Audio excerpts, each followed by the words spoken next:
Sophie Cunningham goes in the post-game press conference and confirms what we've all known all along. This locker room is split, and she uses the term different islands going on in this locker room. It turns out that Christy Sides and all of those toilet paper mummy activities, all those scavenger hunt activities, the wiffle ball coming back from the Olympic break, it turned out that those stupid games actually played a big part, along with Erica Wheeler's veteran leadership, keeping this locker room, The fever are no longer hidden. After another tough loss, veteran player Sophie Cunningham didn't mince words. She revealed the team is divided, with players operating on separate islands. This wasn't just a heat-of-the-moment comment. It was a revealing statement that confirmed what many fans and analysts have suspected: the team's chemistry is off, and it's starting to show in their performance. This internal disconnect could have serious consequences, especially for rookie star Caitlin Clark. The WNBA has placed big hopes on her as a future face of the league. But right now, the biggest challenge to her growth isn't coming from rival teams.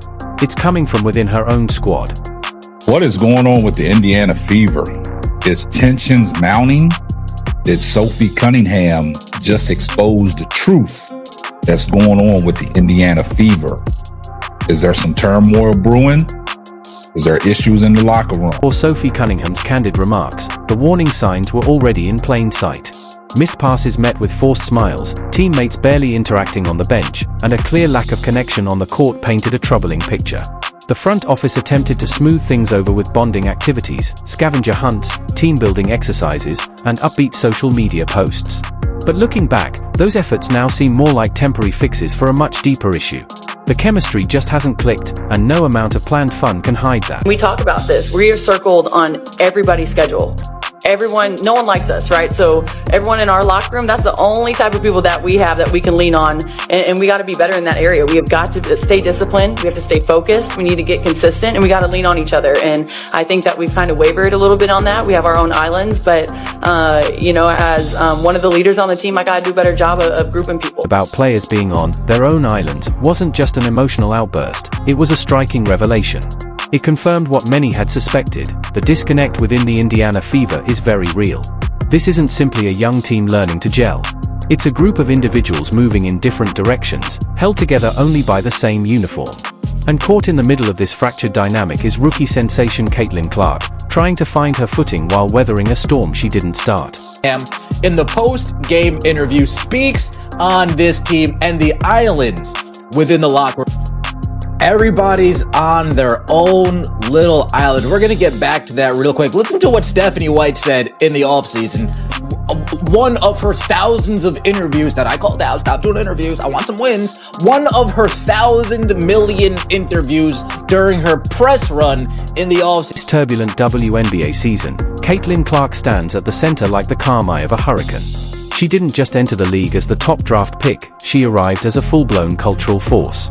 From selling out arenas nationwide to skyrocketing ticket prices, Clark has energized the league in ways few athletes ever have.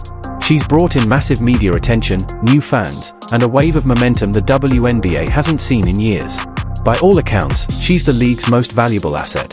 And yet, despite all she's contributed, it often feels like she's been met with resistance, treated more like an outsider than the game changer she clearly is.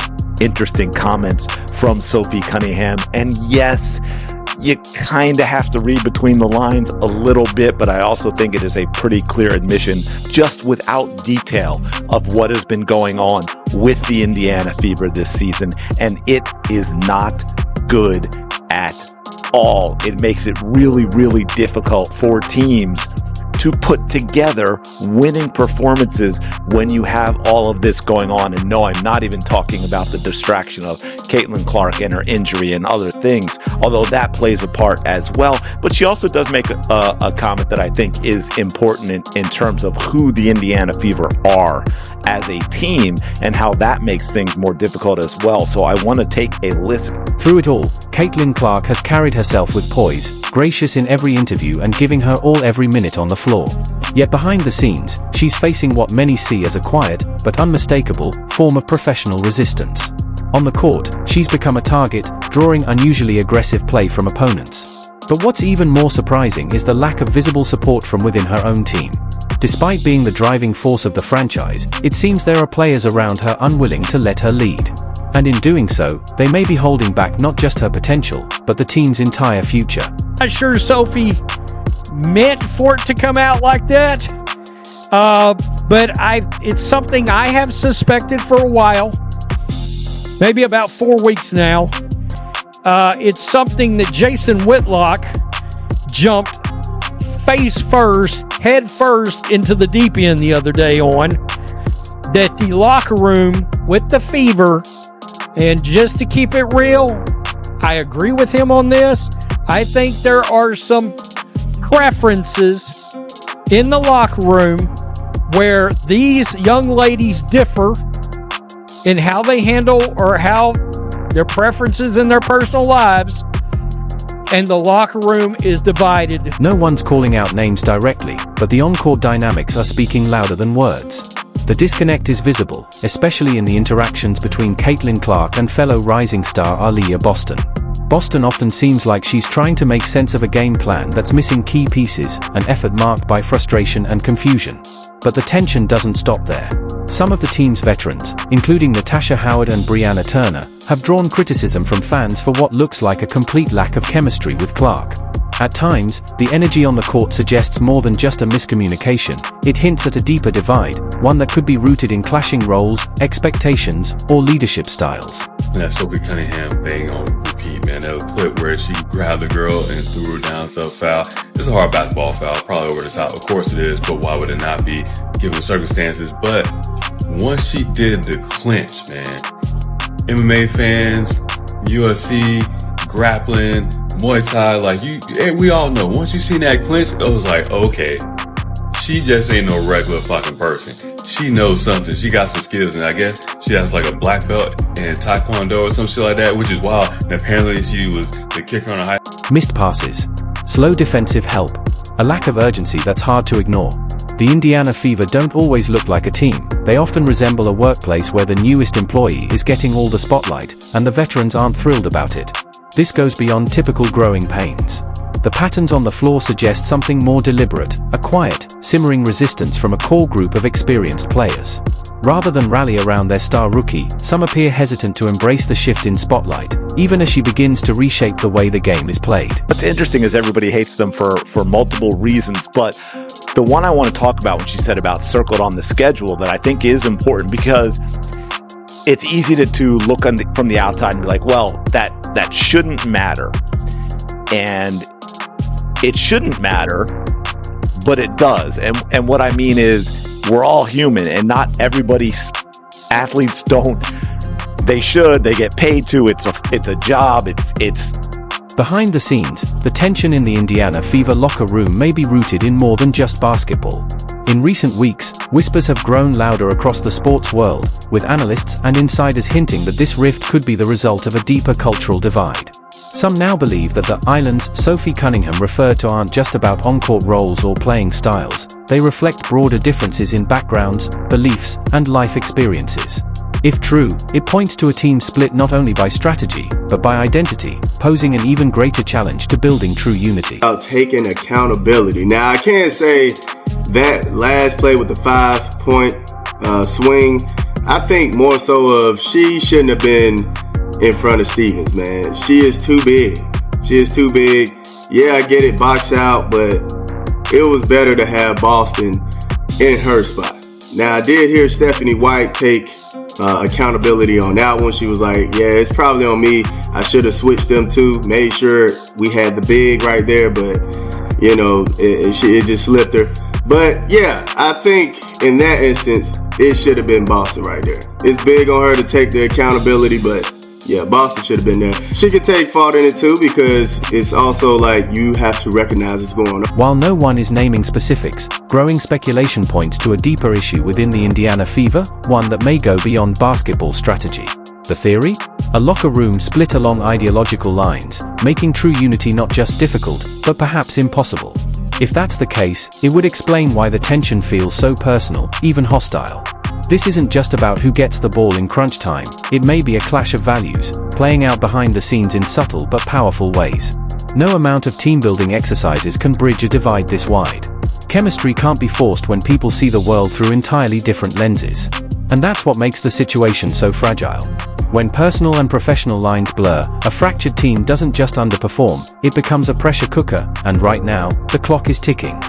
After last night, another collapse by the Indiana Fever and giving up a fourth quarter lead to lose the game, Sophie Cunningham had pretty interesting words in the post-game, after the post-game interview, and what she said pretty much spot on for what everybody has been thinking, or some of us have been thinking, is that there is some kind of issue in the locker room.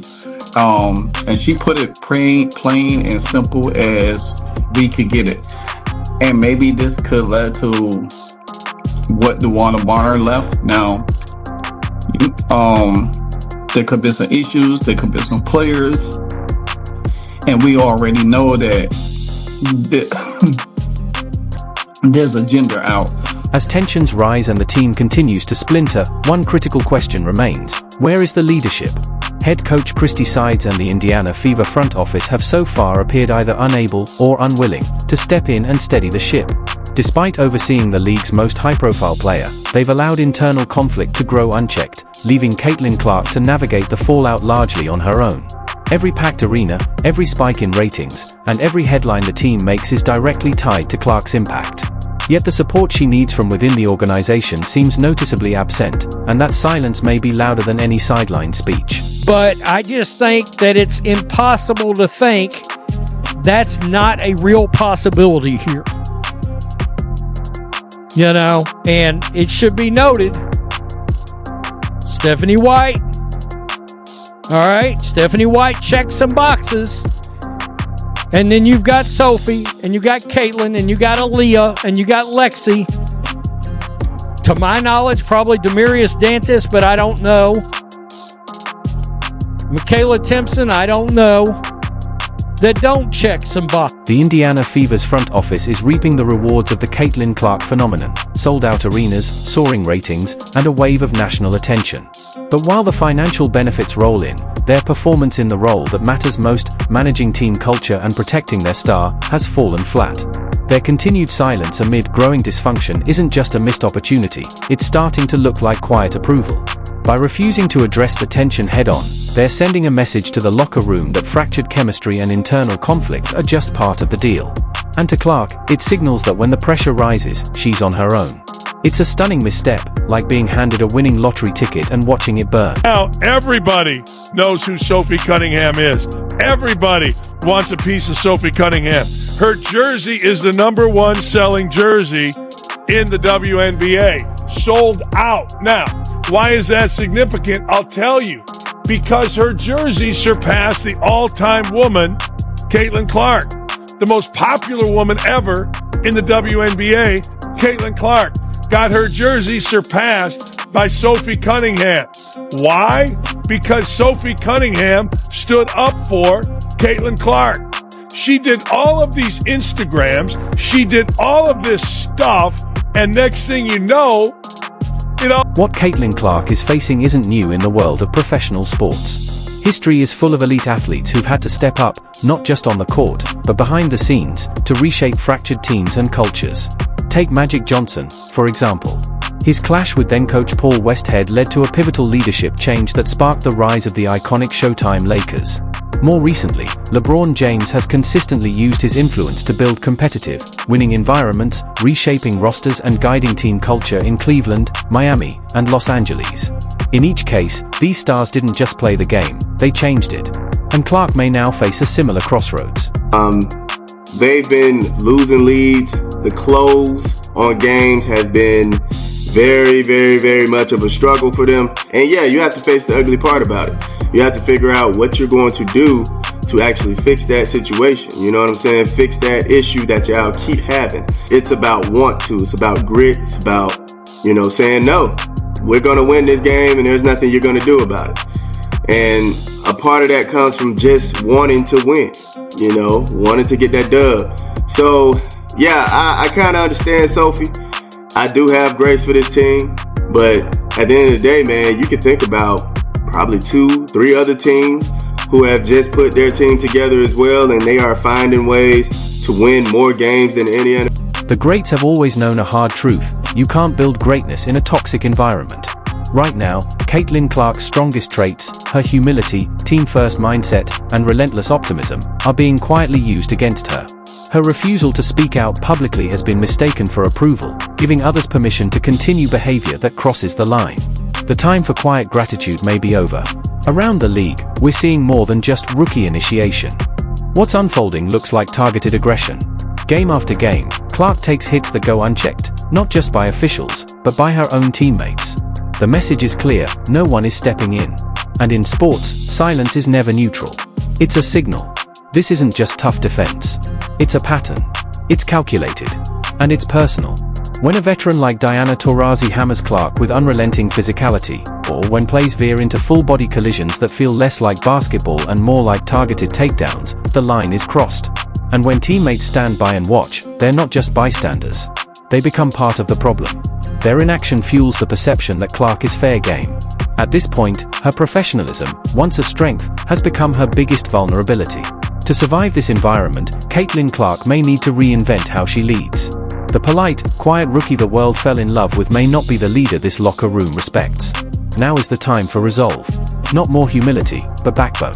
Not more silence, but clear direction.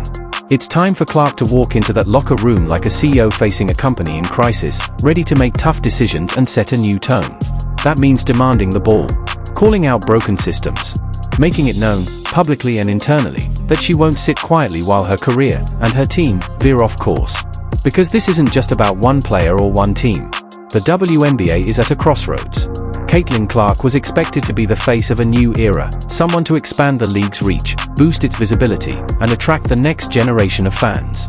But she's now caught in the middle of an organization that seems unprepared for what it means to support a generational talent. The internal fractures, the absence of leadership, and the unwillingness to protect their star have become impossible to ignore. This isn't speculation anymore. The mask has come off. The question now is, what happens next? Will the Fever front office finally take the necessary steps to build a cohesive team around their franchise player? Or will Clark be left with no choice but to push for change, whether that means a revamped roster, a cultural reset, or an exit altogether? The clock is ticking. The stakes couldn't be higher. What comes next will either mark the beginning of a championship legacy, or go down as the moment the league failed to support its brightest star. The world is watching. Who makes the next move?